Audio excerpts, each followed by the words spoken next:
Salmo 103, então, hoje é dos versos 15 a 18, que é a parte 3 desse salmo. Então, o nosso tema em todos os cultos tem sido esse. Gratidão é sempre quando nós reconhecemos que não somos suficientes. Porque agradecer por algo, se nós achamos que fomos nós que fizemos ou conquistamos, então não temos por que e nem a quem agradecer. Mas se reconhecemos que recebemos, conforme diz o salmista, então ele chama nós a bendizermos a Deus. Então eu vou estar lendo os versos 15, 16, 17 e 18. Diz o salmista assim: quanto ao homem, os seus dias são como a relva, como a flor do campo. Assim ele floresce, pois soprando nela o vento desaparece. Ele não conhecerá daí em diante o seu lugar. Mas a misericórdia do Senhor é de eternidade a eternidade sobre os que o temem, e a sua justiça sobre os filhos dos filhos, para com os que guardam a sua aliança, e para com os que se lembram dos seus preceitos e os cumprem. Vamos orar? Deus e Pai, nós damos-te graças e bendizemos o teu santo nome uma vez mais, pela alegria e contentamento do nosso coração de podermos estar de volta à tua casa e agora em comunhão neste culto noturno. Bendito seja o Senhor pelo privilégio, porque o Senhor nos fez superar, o Senhor nos fez passarmos incólumes a essa doença terrível, e agora podemos estar na tua presença nesta noite e celebrarmos o teu santo nome. Ainda que tenhamos os cuidados devidos, mas sabemos que é o livramento do Senhor que nos faz chegar até aqui, e nós te damos graças. Receba então esse ato de louvor e adoração, agora do nosso coração inclinados a ouvir a tua voz, em nome de Jesus. Amém. Então nosso tema é esse. William Shakespeare, ele diz assim: gratidão, falando sobre a gratidão, ele diz assim: a gratidão é o único tesouro dos humildes. Então, para William Shakespeare, a gratidão é o único tesouro que as pessoas humildes verdadeiramente possuem. Então, nós temos falado sobre o Salmo de número 103, de que ele é a maior expressão de gratidão, conforme diz o verso de número 1. Bendizer a Deus e em reconhecimento a todos os benefícios que Deus concede a você e a mim. Em toda a Bíblia não há um salmo como o Salmo 113, ou não há um escrito como o Salmo 113 em toda a Bíblia. Por isso que Charles Spurgeon fala que ele se destaca em todos os salmos ou em todos os escritos bíblicos sobre ações de graças. A semana passada eu ainda falei para os irmãos que ele inspirou um dos mais famosos hinos da língua inglesa, que é Louva, ó minha alma, ao Senhor. Então eu considerei com os irmãos os versos 1 até o verso 5, na primeira parte, quando ele fala de gratidão no âmbito pessoal, e agora eu tenho dito aos irmãos, no domingo passado e hoje, que ela é coletiva, por isso está na pluralidade. Quando reconhecemos, e quando reconhecemos nós, que não somos suficientes, só seremos gratos quando nós reconhecemos que nada do que conquistamos, nada de que fez, nada do que nos fez chegar onde estamos, senão a graça e a misericórdia dos nossos Deus. O texto de hoje ele vai mostrar a terceira expressão do salmista de gratidão a Deus. Hoje, diferente de benefícios pessoais e coletivos, hoje ele vai falar da nossa própria existência nesta vida e na eternidade. Então, a vida e o amor eterno de Deus estão em enfoque nos versos que nós lemos, os versos 15 a 18. Então, quais são os ensinos desse texto, dos versos 15 até o verso 18, que nos deve, ou que nos encaminha para expressar a nossa gratidão a Deus? A primeira é a brevidade da vida. Observe o que ele fala no verso de número 15. Quanto ao homem, os seus dias são como a relva, como a flor do campo, assim ele floresce, E aí o homem, evidentemente, ele não está falando do sexo masculino, mas ele está falando do ser humano. Então lembre-se que cada seção desse salmo, que começa, e elas começam com essa letrinha em negrito, que é um parágrafo na língua hebraica, olha lá, verso 6, e agora o verso de número 15. Observou aí, o verso de número 15 é o outro parágrafo. Está imediatamente ligado ao anterior. O que o verso 14 falou? O verso 14 falou que Deus conhece a nossa estrutura e sabe que somos pó. Partindo disso, ele começa a expor agora então sobre essa existência do homem. Quanto ao homem, os seus dias, aí ele faz uma comparação. É semelhante a uma relva. O que há na mentalidade do salmista por essa relva, por essa flor? Se vocês já viram gramados, vocês observam que no meio dos gramados e algumas gramas elas soltam um pendãozinho, um pendão com uma florzinha, mas elas são breves, elas se extinguem muito rapidamente. É esta a memória do salmista do verso de número 15. Então, nascer, crescer e florescer para ele, para essa planta, o florescimento, diferente de outra planta que depois da flor, ela dá um fruto, para daí então ela vier a deixar de existir. A relva não. A relva, o último estágio dela é a flor. Porque a partir de que dá a flor, seca-se essa flor, o vento bate nessa flor, seca-se essa flor e ela vai se despedaçando aos pouquinhos. Ela perde primeiro as pétalas daquela florzinha, depois ela perde as folhas, até que ela migra até deixar de existir onde ela estava. Assim, como essa relva que o salmista nos diz, e outros textos da Bíblia falam sobre isso. Por exemplo, o Salmo 37, o verso 2, também compara o homem como uma relva. E esse lá é o homem sem Deus, é aquele homem que tem a prática de suas obras iníquas. E ele fala assim: você se ostenta tanto diante de Deus, você é como uma relva. E ele aconselha o salmista aconselha os seus ouvintes e aconselha a si mesmo a não se indignar por causa dos malfeitores. A nossa tendência diante da maldade é nos indignarmos. E ele diz assim: não se indigne, porque isso vai acabar mal. Os ímpios são como uma relva. Salmo 37, 2. Também o salmista Moisés, ele fala no Salmo de número 90, do verso 5 até o 6, ele também faz essa comparação do homem com uma relva. O Salmo de Moisés eu vou ler para vocês. Salmo 90, verso 5, a parte B. Como a relva que floresce de madrugada, então é essa plantinha do Salmo 113. De madrugada viceja e floresce, à tarde murcha e seca. Ele está fazendo exatamente uma comparação entre nós, a nossa brevidade e a eternidade do nosso Deus. Também o profeta Isaías, no capítulo 40, nos versos 6 e 7, ele fala dessa glória da carne, que aqui é o florescer. A existência do homem, Isaías também compara como um salmista, nos 3 salmos que nós fizemos menção, ele também compara a existência do homem como uma flor. Vamos ler esse verso? Deixa eu ler esse verso com vocês, de Isaías capítulo 40, os versos 6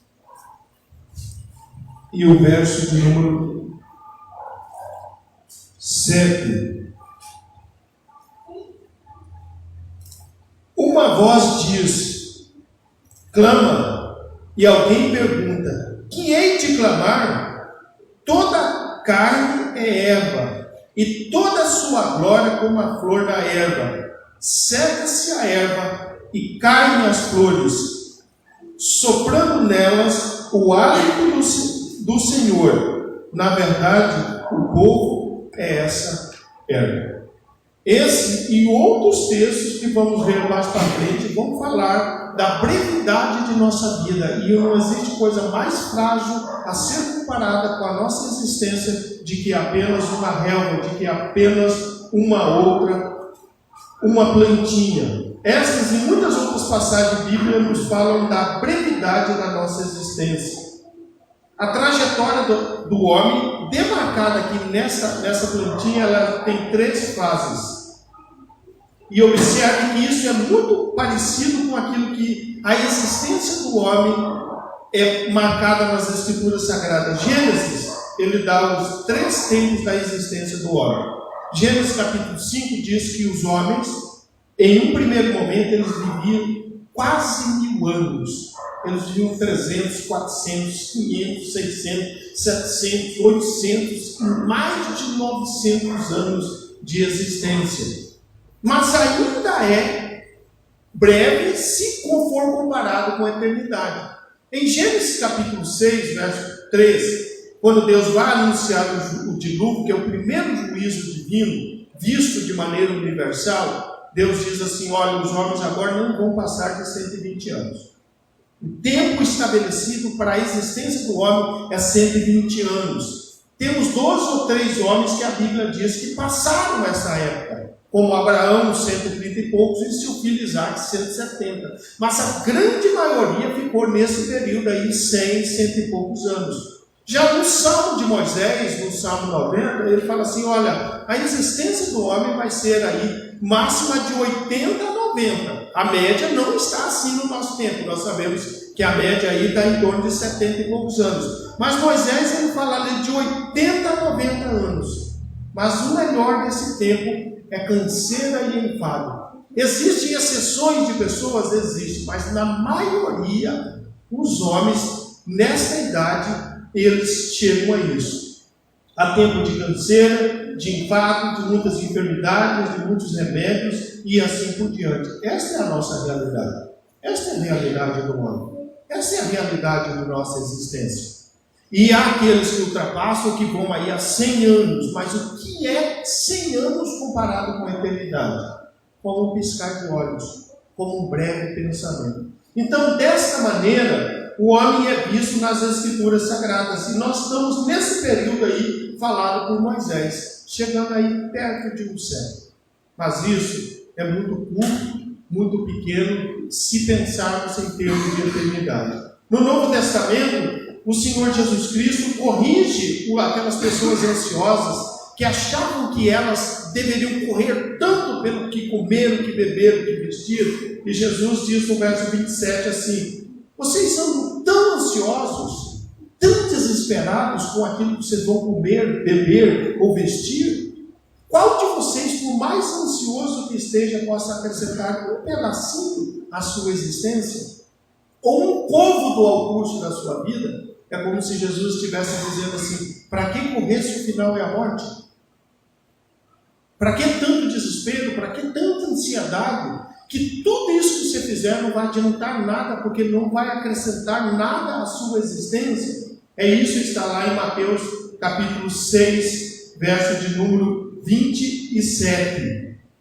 Qual de vós que ansioso que esteja pode acrescentar um côvado ao curso de sua vida, à sua existência? Ali o ensino é não vivermos ansiosos.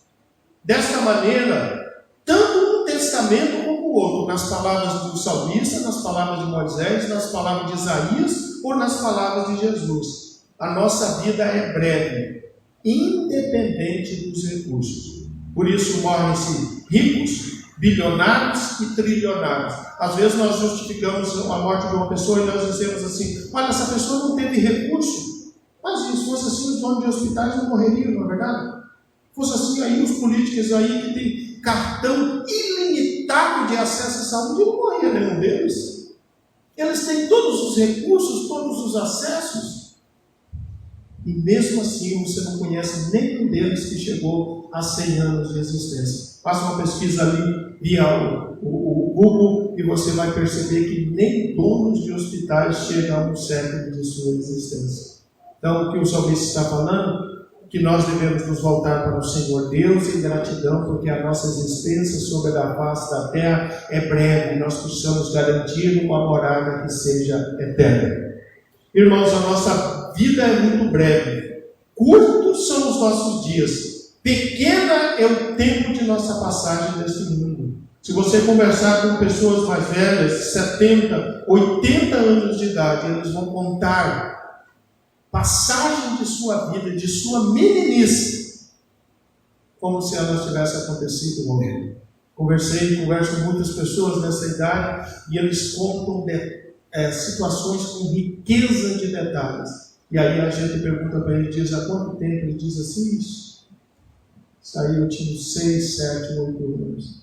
Isso dá para nós entendermos como que passa breve, como que passa rápido, como que é breve a nossa existência, porque nós lembramos de coisas 50, 60, 70 anos atrás, e está tão fresquinha na nossa memória, como se tivesse acontecido ontem ou a semana passada. Então essa impressão que nós temos assim nos natais, quando lembramos de nossa família e de nossos familiares, não é assim quando nós sentamos à mesa, para aquelas ocasiões especiais em que nós temos essas lembranças, parece que tudo aconteceu a semana passada, mas no relógio marca 60, 50, 40, 30, 20, 60, 70 anos atrás. Assim, irmãos, nós precisamos voltar o nosso coração a Deus em gratidão, porque nós só existimos por sua graça. E é isso que o salmista está fazendo. Apesar da brevidade de sua existência, no reconhecimento da brevidade de nossa vida, ele volta o seu coração para com Deus.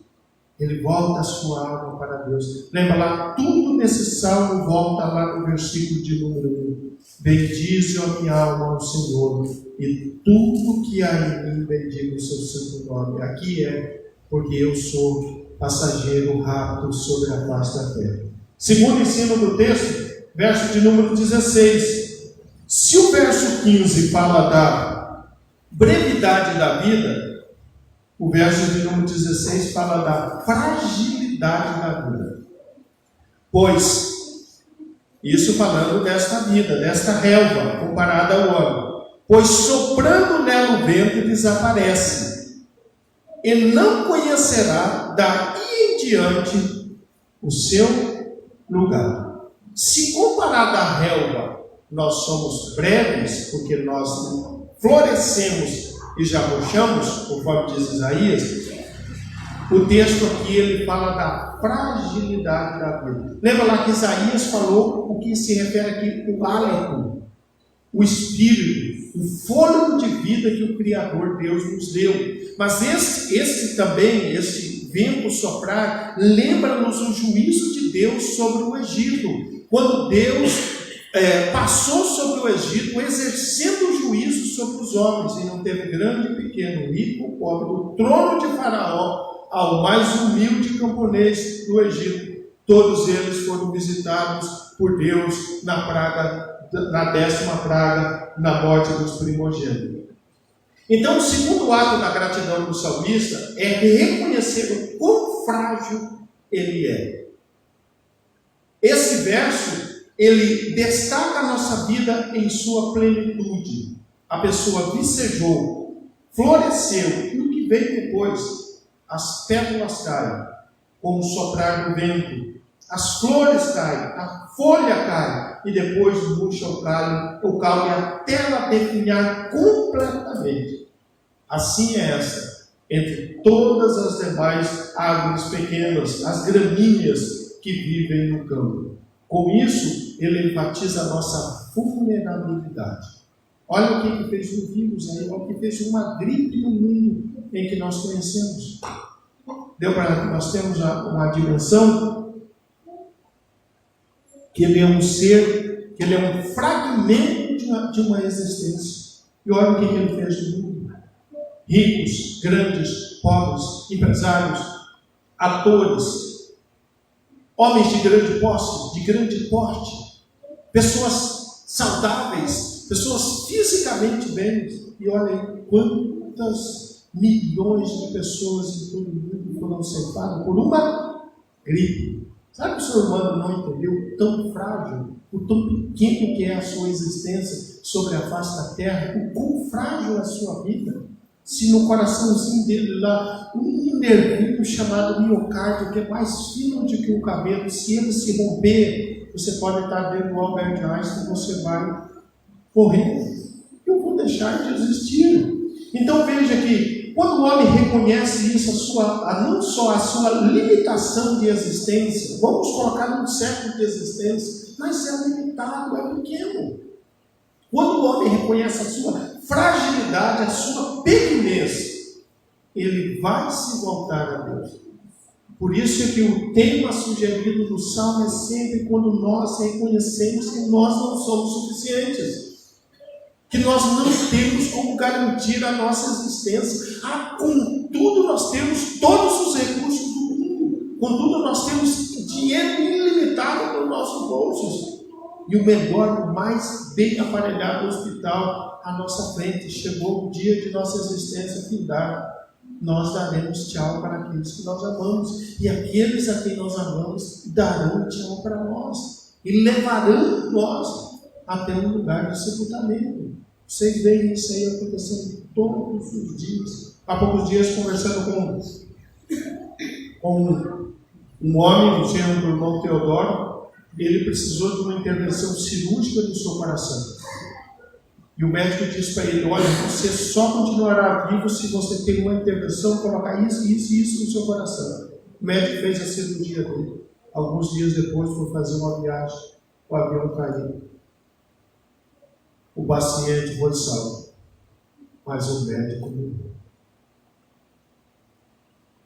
Olha, isso é a fragilidade. Poucos dias aí, as redes sociais falaram da moça lá, viajando junto, a mulher lá, cantora, viajando com os demais. Um fio que o avião não avistou foi o suficiente para bater nele, o avião, e cair e levar a vida de cerca de 4 ou 5 pessoas em mundo. Sabe que o homem não entendeu da sua fragilidade? Sabe que o homem não entendeu que quando sopra o vento, esse é o vento do juízo divino, aquele que diz que a morte passou a todos os homens, porque todos pecaram, todos nós vamos morrer. Só que o ser humano ele ainda não entendeu isso, que ele precisa voltar do seu coração a Deus, agradecer a Deus cada dia de sua existência por ele estar vivo. Assim como Jó, lá no capítulo de número 27, ele descreve um homem muito rico, Jó 17, 19 em diante, ele descreve um homem rico, que poderia no seu tempo garantir a sua existência. E o Jó descreve que esse homem deita com toda a sua riqueza na cabeça. Jó 27, 19 e 23. Não vou ler, vou só narrar para vocês. E aí, quando ele abre os olhos, ele partiu para a eternidade.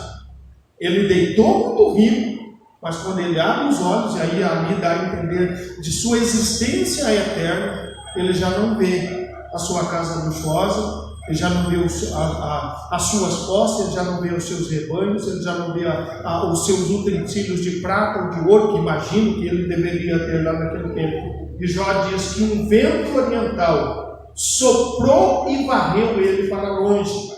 O verso 22 do escrito de Jó diz que foi Deus que fez isso com ele. E tudo isso, lá no texto de Jó, diz assim: porque ele preferiu rejeitar andar com a graça de Deus e encarar ou enfrentar a sua fúria contra aqueles que ousam confiar em si mesmos e não confiar no glorioso Redentor, no glorioso Deus. Nós vivemos, quem sabe, em tempos assim, onde os homens, por terem conhecimento, por terem posses, eles estão deixando de confiar as suas vidas em Deus. E por isso, tantas coisas inesperadas acontecem na nossa sociedade, independente de quem o homem seja, porque ele ainda ousa desafiar a Deus, ele ainda ousa confiar em si mesmo, ele ainda ousa se afirmar, quando ele deveria ser, como disse lá William Shakespeare, demonstrar humildade perante o seu Deus. Voltar o seu coração em humildade, em gratidão, porque esta é a verdadeira compreensão da gratidão. No Novo Testamento, em Mateus 10, versos 24 a 33, Jesus está estimulando os discípulos diante das dificuldades. E estão dizendo para eles assim: vocês vão enfrentar a morte. Mas daí, quando chega nos versos 29 a 31, Jesus diz que tudo está nas mãos de Deus. E ele diz assim: olha, saibam vocês que não cai um pardal, não cairá um pardal, não deixará de existir se Deus assim não permitiu. E aí ele volta para os discípulos e diz assim: olha, se Deus cuida desta maneira de pardais, quanto mais vale vocês, homens de pequena fé. O que Jesus está enfatizando? Que tanto os animais como os homens morrem, deixem de existir quando Deus quer. É como se Jesus estivesse dizendo para ele assim: não tenham medo pela própria vida e pela própria existência, que ninguém poderá ceifar as suas vidas antes do tempo, antes do dia e da hora certa. Só acontecerá quando Deus assim o quiser. Isso foi o que disse Jó: Deus deu, Deus tomou, bendito seja o nome do Senhor. Irmãos, nós vemos morte todos os dias. E todos os dias está acontecendo. De um conhecido, de um familiar, na nossa cidade, no nosso estado e assim por diante. Isso são acontecimentos comuns diante dos nossos olhos. Nós já assistimos os jornais ou os filmes ou pela internet, e a morte ela já não já impactua nos mais. Ela já não mete medo em nós mais. Ela já não nos causa espanto sobre o fato de que, quando morremos, nós entramos direto diante daquele que é o Criador e dono de nossas vidas, e nós teremos que, diante dele, dar razão à nossa existência sobre a face da terra. E isso é um fato. Por razões das mais diversas: doenças, causas naturais, acidentes, jovens, mais idosos, de média idade, ricos, pobres, cultos e não cultos. Todos eles nós vemos todos os dias isso acontecendo na nossa cidade. Num tempo de sociedade globalizada pelos meios de comunicação, nós vemos isso acontecendo no mundo inteiro por razões das mais diversas. Por isso, nós cristãos devemos, como salmista, voltar o nosso coração para Deus em gratidão, porque nós só estamos vivos por causa dele.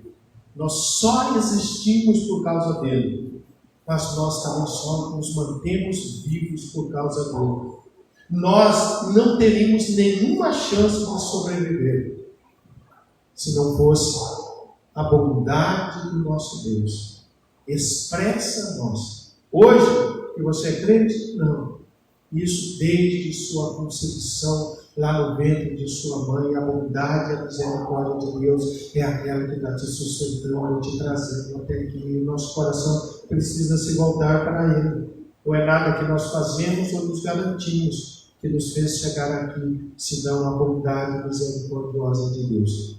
Então, nos 2 primeiros versos, ele fala disso: a vulnerabilidade e a brevidade da nossa existência. Agora, os versos 17 e 18, ele vai falar de outras 2 coisas, mas agora com consequências eternas. Observe lá o que ele diz, verso 17. Mas a misericórdia, observe que essa conjunção mas, ela está exatamente contrastando o quadro criado nos versos 15 e 16, que é qual? A brevidade e a fragilidade de nossa existência.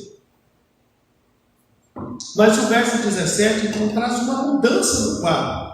Ele diz assim: mas a misericórdia do Senhor é de eternidade a eternidade sobre os que o temem, e a sua justiça sobre os filhos dos filhos. Misericórdia, o amor de Deus que não pode morrer. O terceiro ensino do texto, que nos leva a voltarmos para Deus em gratidão, é o amor eterno de Deus. Observe que esse texto, esse verso, está exatamente em contraste com a fragilidade da vida, com a vulnerabilidade da vida, e agora apontando para nós um caminho eterno.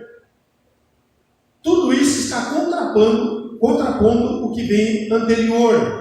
Deus estende ao homem uma aliança eterna. E essa aliança que ele fala de eternidade a eternidade é exatamente para vencer as duas coisas faladas primeiramente, que é qual? A nossa fragilidade ou vulnerabilidade e a nossa brevidade. A eternidade ela está exatamente em contraste com isso. Ou seja, a misericórdia de Deus continuará a existir sobre aqueles que o temem, mesmo quando eles tiverem passado desta vida presente. No tempo em que nós vivemos, ele vai se findar. Mas a misericórdia de Deus, ou seja, o amor de Deus, perdurará. Em contrapartida com a nossa brevidade e a nossa fragilidade. Esse amor perdurará sobre todos aqueles que o temem. Não só no tempo de sua existência sobre a face da terra, mas também abrirá portais, os chamados portais eternos. Nesse tempo de eternidade não terão preocupação, nem com longevidade, nem com fragilidade. Talvez uma das duas coisas que mais se fala no século XXI, no tempo que nós estamos, é sobre longevidade e sobre imunidade. São as duas coisas, é postagem, é alimento, tudo trata dessas duas coisas. Longevidade e imunidade. Mas nesse lugar eterno da qual o salmista está falando, nós não precisamos nos preocupar mais com isso, porque isso aí terá passado. É Deus que está garantindo que nesse tempo nós seremos incorruptíveis frente às ameaças da vida do tempo presente. A misericórdia do Altíssimo é melhor do que a própria vida, porque ela ultrapassa. Assim diz o estudioso Mateus Henry. Por que ela é melhor do que a própria vida? Porque ela é eterna. E a nossa vida, ela é breve e ela é muito frágil. No Novo Testamento, há inúmeros textos que falam sobre a eternidade do amor de Deus. Mas sem dúvida que João capítulo 13, verso 16 é o mais contundente. E ele diz assim: porque Deus amou o mundo de tal maneira que deu o seu Filho unigênito para que todo aquele que nele crê não pereça, mas tenha a vida eterna. Ele veio exatamente para suprir essa nossa necessidade de brevidade e de fragilidade, sendo suplantada pela eternidade que Deus nos dá, a vida eterna, por meio de seu Filho, o nosso Senhor Jesus Cristo. Irmãos, nós temos recebido o amor de Deus em Jesus. E todos os textos que nós falamos sobre isso é chamado a nós com enfoque à eternidade. Leia lá João 10, leia João capítulo 5, leia João capítulo 6, leia João... Todos os textos que falam do chamado de Jesus para o seu povo aponta para isso que o texto nos fala, para a eternidade, é para a eternidade, é para a vida eterna, é para a eternidade, é para a vida eterna. Se você ler o Evangelho de João com um marca-texto marcando, você vai perceber que isso é o que vai perdurar no Evangelho de João. Fé e vida eterna, fé e vida eterna, fé e vida eterna, sem falar em todos os outros textos que nós lemos na Bíblia. Que eu e você venhamos olhar para o amor de Deus, assim como olhou o salmista, com o coração agradecido. Nós não merecemos, mas Ele nos alcançou. Quem diz que o amor de Deus é por mérito? O amor de Deus recebido é por misericórdia, que é o amor que não pode morrer. E Ele diz sobre aqueles que o temem, e a sua justiça sobre os filhos dos filhos. Aqui lança lá daquilo que é o pacto mosaico, o pacto sinaítico, onde Deus diz que o seu amor e a sua aliança perdurará nas famílias pactuadas com eles, desde que esses andem na aliança. E jamais a ideia de andar aqui em aliança, ou temer a Deus, jamais é a ideia da perfeição, ou jamais a ideia de que existiu um homem na antiga aliança que cumpriu o decálogo mosaico com os 10 mandamentos. Ninguém o cumpriu, porque se alguém tivesse cumprido, não precisaria do nosso Senhor Jesus Cristo ter vindo e morrer sobre a cruz, mostrando a face generosa de Deus. E por último, a aliança divina e a resposta humana desta aliança. Observe lá, verso 18. Não acabou ainda o pensamento, mas agora ele vai falar de pacto, de aliança. Olha lá. E a sua justiça sobre os filhos dos filhos. Lembra lá o que é a justiça aí? É Deus vindicar. Para com os que guardam as suas alianças e para com os que se lembrem dos seus preceitos e os cumprem. Então olha lá. Aliança guardada. Preceitos cumpridos. Lembra lá, os preceitos são as ordenanças que Deus nos dá para que nós andemos de acordo. Para esse povo aqui, referia-se ao culto veterotestamentário, todas aquelas exigências de como se tornar puro, de como se manter limpo, quando tocar no cadáver, de tudo aquilo que se refere ao antigo ritual da aliança. Deus havia chamado Israel para uma aliança. Certamente o salmista aqui está rememorando o Sinai, porque ele volta ao enfoque da aliança, dos preceitos, sobre os filhos dos filhos. Ele está exatamente falando aquilo que Deus fala no pacto sinaítico ali com Moisés e com o povo de Israel, que reflete em primeiro instante não só o decálogo, mas todos os termos da aliança, dos quais Israel deveria cumprir. Cumpriu? Não cumpriu. Respondeu? Não respondeu. Mas eles tinham os meios de se limparem quando eles não cumpriam o que Deus esperava. Por isso que precisava o boi morrer, a ovelha morrer, por isso a oferta de mantiar, por isso o incenso, por isso todo aquele ritual que tinha por objetivo, metodicamente na cabeça deles, dizer: vocês, pela providência divina, foram livres de seus pecados. Ainda que o decálogo mosaico é a base dos versos 17 e 18, mas é tudo aquilo que fala da lei. E quando Moisés fez esse pacto com Deus, representando o povo de Israel como mediador, isso também atingia a natureza que estava no entorno dele, mas também refletia-se a ele mesmo e ao próximo. Pode observar que nos mandamentos, os 10 mandamentos, eles têm esse enfoque: o homem com Deus, o homem com o homem com o próximo e o homem com a natureza, com todo o mundo criado por Deus. E o salmista fala que o povo respondeu a essa aliança, obedecendo os termos da aliança, não se tornando perfeito, mas se voltando para eles. Assim como eu e você não somos perfeitos, nós temos que constantemente nos voltar para os nossos deuses, nosso Deus, e pedirmos perdão pelos nossos pecados, a ponto de João derrubar o orgulho humano na sua primeira carta, dizendo assim: se uma pessoa disser que ele não tem pecado, não existe verdade nele. Se uma pessoa disser que ele não cometeu pecado, ele está fazendo Deus como um mentiroso, diz lá a epístola de João.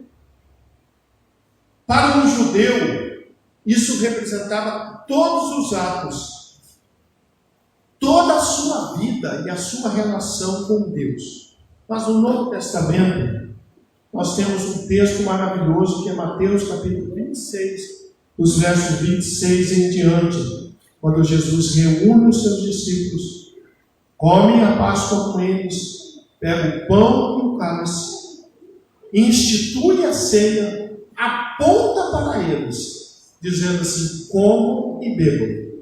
Ali refere-se à obediência: comer e beber, porque isso é o meu corpo, isso é o meu sangue, que é dado por vós.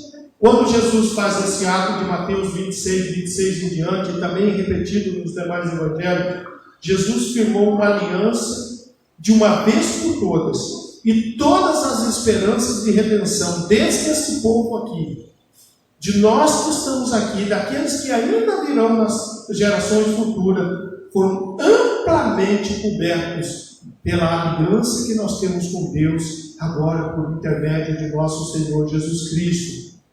E sabemos que essa aliança foi feita com Deus, foi mediante o sangue de Jesus ter sido vertido na cruz para nos purificar. E assim nós estamos eternamente ligados a Deus por meio de seu Filho Jesus Cristo. A semelhança do que o salmista diz: aqueles que estão em aliança, aqueles que guardam a aliança, aqueles que se voltam para Deus, aqueles que cumprem os seus estatutos, aqueles que se dispõem a cumprir os seus preceitos. Quais são os nossos preceitos? Dados por Deus a nós, agora na nova aliança: lançar toda a nossa suficiência em Jesus, de que não somos suficientes para nos achegarmos a Deus sem Ele, porque só existe um caminho que nos leva a Deus, de que nunca seremos encontrados inocentes, de que sempre seremos culpados diante da justa justiça de Deus, e que precisamos da misericórdia interventora de nosso Senhor Jesus Cristo. Mas enquanto nós vivemos aqui, recorrermos a Ele todos os dias, ao nosso Deus e Pai. Os que têm o hábito aqui das orações sabem que nós sempre nos voltamos a Deus e no final de cada oração nós dizemos: Pai, nós te suplicamos isso em nome de Jesus, porque é aquele que tem mérito. Ele é o eterno fiador da aliança que nós temos com Deus. Então, respondemos à aliança que nós temos com Deus hoje, por meio de Jesus Cristo, e corresponder aos preceitos de Deus é recorrer a Deus todos os dias por intermédio de Cristo. É fazermos uso correto dos meios de graça. É vivermos em total, absoluta dependência de nossas vidas, de nosso Senhor Jesus Cristo. Irmãos, por meio de Jesus, Deus nos buscou. Ele nos encontrou mortos em nossos delitos e pecados. Ele nos encontrou, como diz o salmista, o Salmo 40, afundado no tremedal de lama. E lá Deus nos buscou por meio de seu Filho Jesus, firmou uma aliança eterna que nós temos com Deus. Ele em Deus nos garante que o seu amor, por meio de seu Filho Jesus, durará para sempre, que nada poderá nos separar do amor de Deus que está em Cristo Jesus, nosso Senhor, conforme diz Romanos capítulo de número 8, dos versos 31 em diante. Nada pode separar-nos do amor de Deus que está em nosso Senhor, que está em Deus por meio de nosso Senhor e Salvador Jesus Cristo, porque Ele, por meio dele, nós temos um fiador de aliança, que é o Salvador Jesus Cristo. Por isso, com gratidão nos nossos corações, com disposição de todo o nosso ser, precisamos dia a dia louvarmos, bendizermos, engrandecermos o nosso Deus por sua generosidade para com a nossa existência, pelo sustentar dele para com a nossa vida frágil, pelos laços de seu amor eterno e pelos laços da aliança eterna que ele nos firma por meio de seu Filho Jesus Cristo. Podemos concluir que o texto nos chama a reconhecermos a suficiência de Deus e a nossa insuficiência em 4 pontos. Primeiro, que nós somos breves sobre a face da terra. Nos ostentarmos, sermos orgulhosos, sermos arrogantes, menosprezarmos os outros, vivemos como se nós não precisássemos de Deus, é um suicídio. A vida é breve. Segundo, por esta razão, por a vida ser breve, nós precisamos daquilo que é eterno. Nós precisamos de eternidade, e só em Jesus nós vamos encontrar. Nós somos frágeis. A nossa vida é vulnerável. Por isso, sábios são aqueles que, ao se deslocarem de suas casas, para onde quer que vão, ou em quaisquer circunstâncias de sua vida, suplicam a Deus proteção, clamam a Deus proteção, pedem a Deus que os guarde o trajeto, conforme diz o Salmo 121, o trajeto que vão de viagem, mas às vezes da sala para a cozinha, às vezes da casa. Hoje, ainda falando com uma pessoa, ela me dizia: eu conheci muitas pessoas que entraram no comércio e não saíram. Entraram para dentro do comércio andando e saíram carregados. Nós somos frágeis e precisamos de proteção. E devemos suplicar isso por meio de nosso Deus e Senhor Jesus Cristo. Nós, agora, em contraste a isso, nós temos um amor eterno. Observe que quando ele define o nosso ser, ele fala que nós somos breves e frágeis. Mas quando ele fala do que nós temos diante de Deus, primeiramente nós temos um amor eterno. E esse amor eterno nos assiste a partir daqui para toda a eternidade. Então podemos dizer que, embora a nossa vida seja breve e frágil, chegará um dia que Deus nos chamará à sua presença, mas nós partiremos seguros. Não partiremos com medo, partiremos seguros. E por isso, nós temos, por último, nós temos uma aliança com Deus. uma aliança que não pode ser quebrada. Ela é eterna. Por isso que esse homem, cada linha que ele escreve, ele volta ao verso 1. Bendiz a minha alma ao Senhor, tudo que há em mim, bendiga o seu santo nome. Tudo que há em mim, bendiga o seu santo nome. Vamos orar ao nosso Deus e Pai.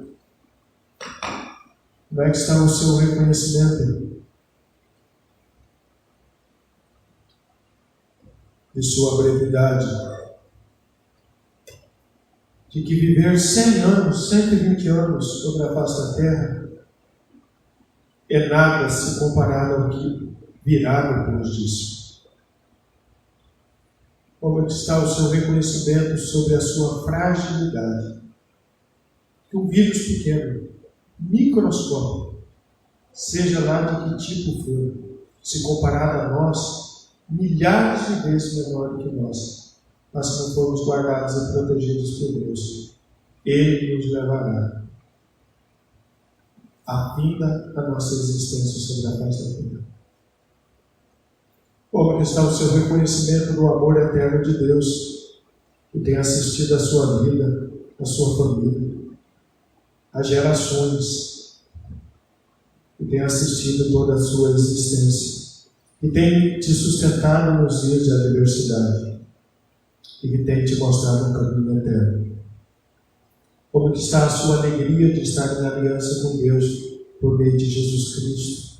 Mensalmente você pode pegar o pão, beber o vinho e dizer: Deus, eu estou em aliança contigo por meio de Jesus. Não deixemos, irmãos, que a nossa vida entre no automático da religiosidade, sem voltarmos o nosso coração para o nosso Deus e Pai. Como diz Shakespeare, a gratidão é o tesouro dos humildes. Pai,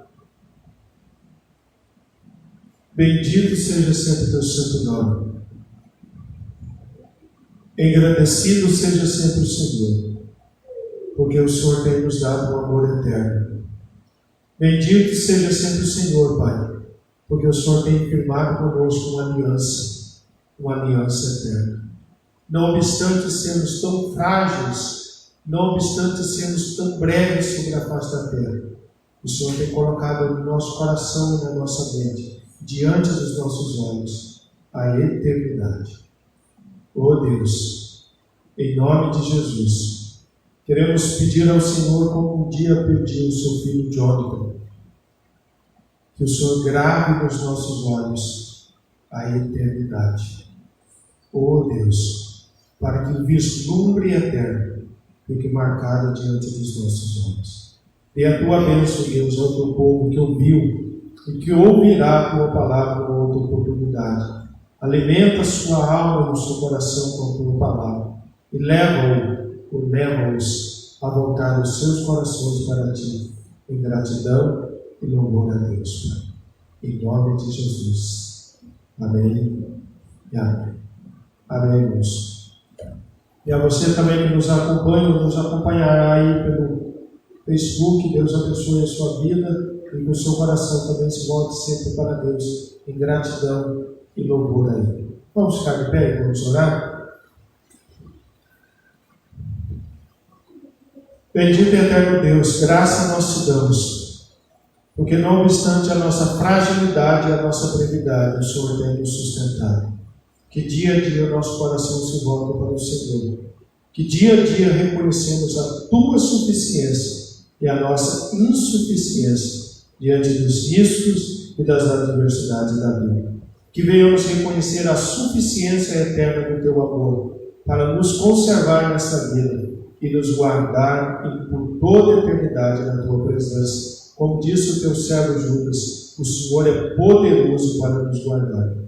Mas também, Deus, que voltamos o nosso coração para toda a suficiência de teu Filho Jesus, da aliança que temos com o Senhor, firmada no Calvário, quando Ele verteu o seu sangue e expirou a sua vida. Ó Deus e Pai, graças te damos, porque Ele dentre os mortos ressuscitou, e agora a justiça dele é aplicada a nós. e Ele intercede por nós ante a direita da majestade do Senhor, no trono das alturas. Dai-nos a tua bênção, nos dê uma semana diante do Senhor, e que a cada dia que viemos receber de vida, a cada minuto de vida, o nosso coração volte-se para o Senhor e bendiga o Senhor com todo o nosso ser. Em nome de Jesus. Amém. Amém. Deus nos abençoe, irmãos, e nos dê uma abençoada semana em nome de Jesus. Até domingo, até quarta-feira, se Deus assim nos permitir.